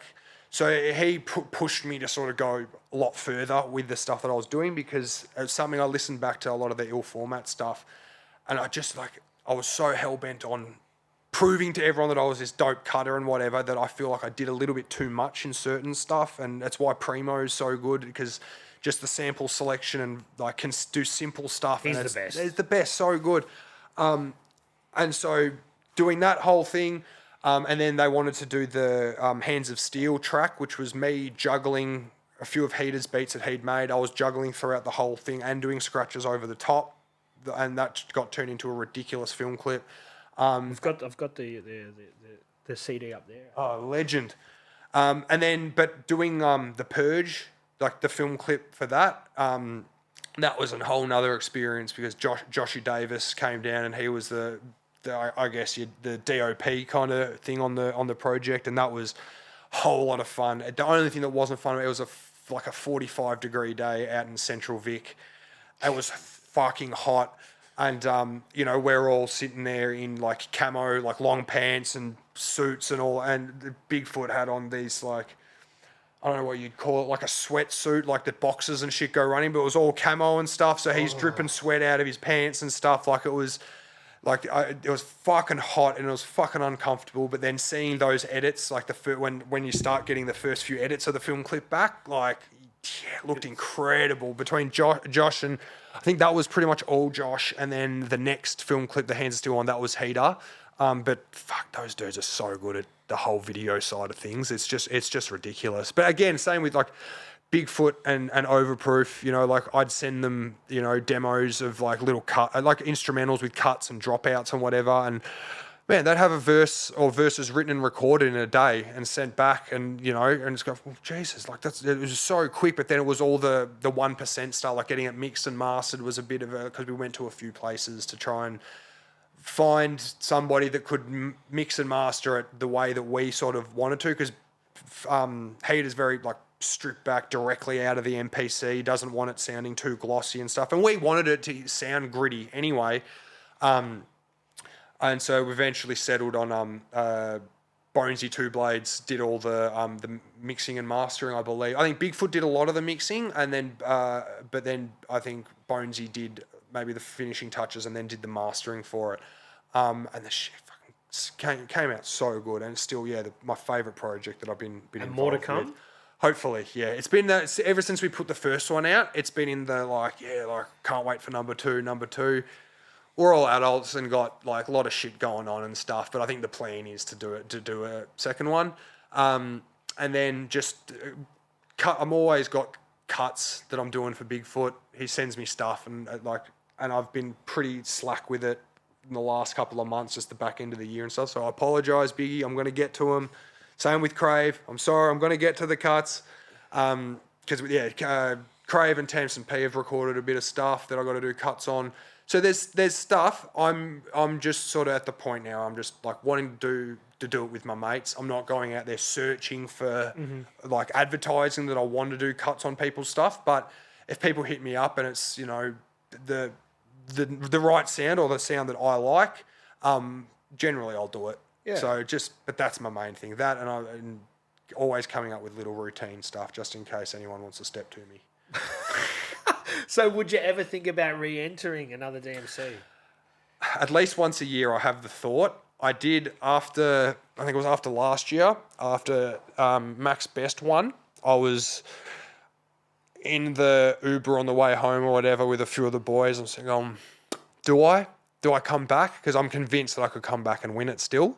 But I don't have that motivator because I've beaten all the guys that I felt like challenged me. You weren't a dad then, man. Like, and I wasn't a dad. That's a massive one. Like I can't practice anymore because as soon as the kid hears me on the turntables, he's tugging on my shorts and wants me to hold him up so he can see, because my mixer's got all bright lights and stuff on it, so he wants to start poking at stuff. And so for the moment, no, but never say never.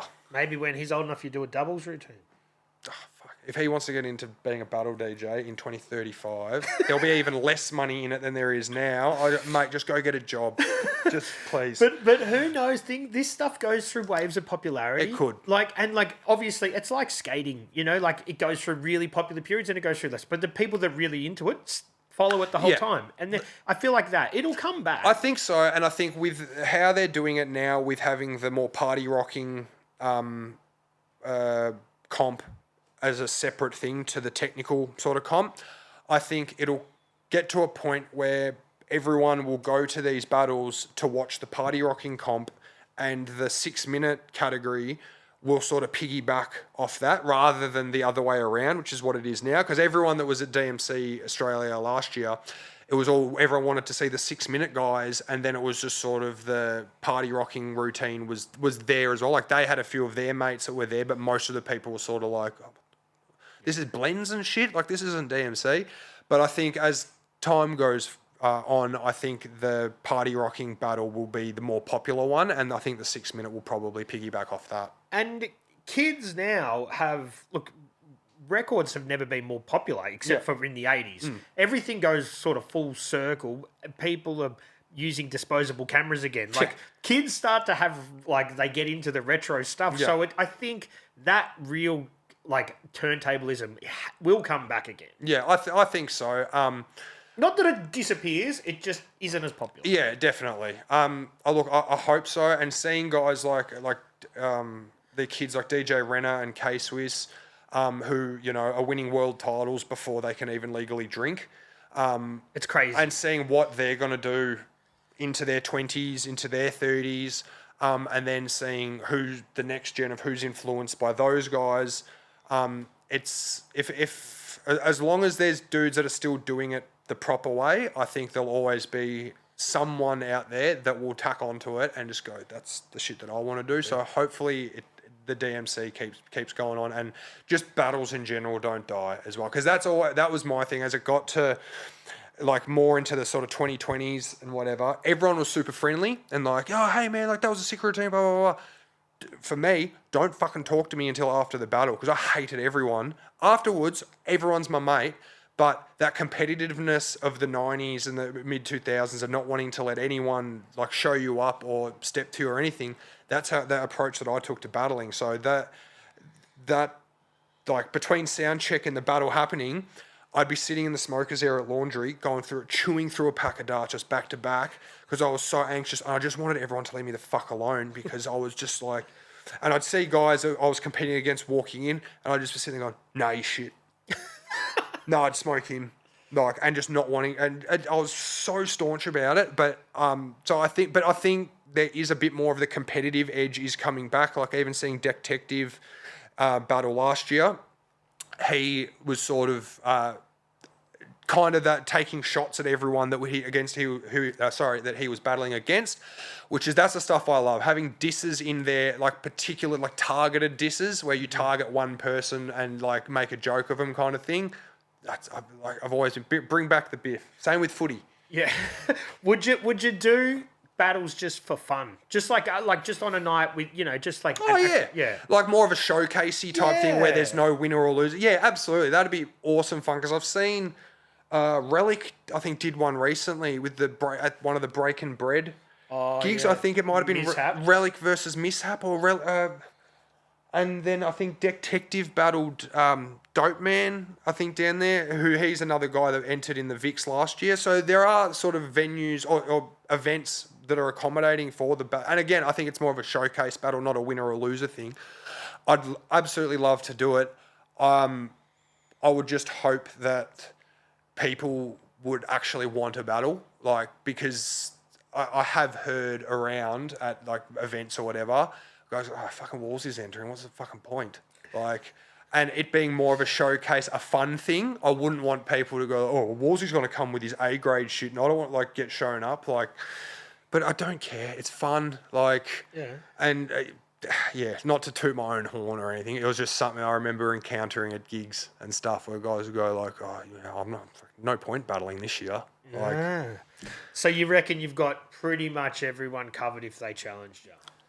Look, I've always thought there's only two DJs in Australia's battle history that I would struggle to beat.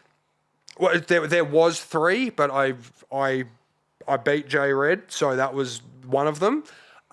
Stain won, and Dexter. Dexter, I don't see anybody in this country at any point in time could ever beat him when he was at his peak.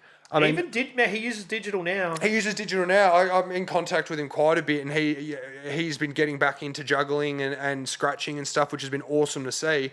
But this is a dude that almost beat Craze at Craze's peak. Like, this is the Michael Jordan of battling, and Dexter fucking came about as close as anyone has ever come to beating him. And even a lot of it, you go through the comments of that year's video, and people go, I was there. I thought Dexter won. Like. That dude does not get, like, I know he gets his props for the avalanches and all that sort of stuff, but for really his battle stuff, man, him and his brother Kuya, rest in peace, incredible trailblazing battle DJs. Phenomenal. No, man, yeah, I've known Dexter for a long time, and I knew Kuya when he was still with us, but Dex, man, I keep trying to get him on, and he sort of he'll just send me. He's one of those dudes that I'm like, hey man, when are you gonna do an episode? He's like, yeah. Oh, you should talk to this dude, and he's telling me all these other people. I'm like, no, man, I want to talk to you. You know what I mean? Like, Dexter, come on, man. I'll come with you. I'll drive you here. Yeah, that's it. He was down here a bit. He was working down here, and I used to catch up with him. We'd have a beer and stuff. But I haven't seen him, in it like this year, for a few months. But yeah, I'm working on him. Yeah, awesome. I think he's almost ready. I've had him a few times where he's like, I'm not quite ready. Yeah, but I think he's almost ready. Awesome. He'd be a big one. Oh man, that'd be so good. Hear some of his stories, because he'd have stories for days. Because that was when the battling was at its peak, like late 90s and stuff, and you could actually, if you're smart about it, translate a national DMC win into a successful DJing career after the fact, and he did it almost as good as anyone has. Yeah, different time, but then you see someone like B2, yep. Like he won, but then it's like, well, but where do you take it? You know what I mean? He had some sick videos, yeah. But it's hard to know where to go after that, those sort of wins, you know? Yeah, definitely. And I think as well, a lot of the a lot of good battle dudes struggle to DJ, and it's always like mixing DJing, like actual DJing at venues. When I would book DJs at commercial venues, you might have people that are amazing scratch DJs, but just playing shit music to people for $100 an hour, that wasn't their thing. Yeah, and I was, and that's why I've always been like, when people go, oh, you're a DJ, I'm like, well, I am, but with a bit of an asterisk on it, because I can mix. And I like, in the context of playing boom bap stuff, I can do a decent set, but I'm a room clearer most of the time. Like, I'll play the wrong song because it sounds all right in my head, and when I'm listening through the queue, I'm like, yeah, it sounds good, and then mix it in, and just like people go, oh, what's that? And I go, fuck. But man, that's it. Like speaking to Shan, who's obviously one of the Australia's best DJs, and he breaks it down in a totally different way, where he's like watching the room to see who you need to make dance, so they will bring the other people to then keep the dance floor going. Like, he's working a different game to blends and beat matches. He's thinking about how we're going to guide the crowd and how it is going to affect the overall night. Don't go too early. Leave room for the next DJ. There's a whole art to that. There's so many things in that whole realm that are just beyond my comprehension. And that's okay. You're allowed to admit when you don't have the skills or the. But you don't want those skills. That's not something that interests look, you. It interests me from a listener perspective. Like, I like listening to a lot of DJs that don't do any scratching because their only focus is mixes and track selection. But I didn't. Because a lot of the gigs, when you try and put yourself out there as a hip hop DJ around the time when I started, it was still the era of Kanye and Drake nights and that kind of thing. And while there's certain songs by Kanye that I like, overall, he's not in my rotations and stuff. So the only gigs where I could play the stuff I was really into was your record store days or that sort of stuff. And I played a few years ago. I did 2 years in a row. I did schoolies down at Rye on the Rye Pier. And I had, because I'm a bit older and so far removed from doing year 12, I was like, all right, well, what are year 12 kids listening to now? And it was like a lot of Cardi B and that sort of stuff. But here I am going, Brothers in Paris. I was like, oh, this is pretty new. I'll play that. And I'm sitting there like in Serato, how it's got all the info on the thing, and I'm like looking at year released. I'm like, fuck me, that's already like 15 years old. So like these kids wouldn't have a fucking clue what this is, and I'm sitting there that's thinking, their parents' music. And I'm sitting there thinking this is what the kids are still listening to, and that's when I realised, I'm like, maybe it's time to hang up the gloves. Like, in terms of that commercial side of things, I'm just like, yeah, no, I'm not down with the kids anymore. Like, I'm happy just to sit with my record collection and listen to my old man rap and with my old man hat on. Like, I'm happy with that, man. Like, now you're a dad, you can do that. And now I'm a dad, exactly. Now I've got license to make all these shit jokes as well. So, trifecta. Man, is there anyone you want to shout out? We've been talking for 2 hours. Can you believe it? Jesus, that went quickly.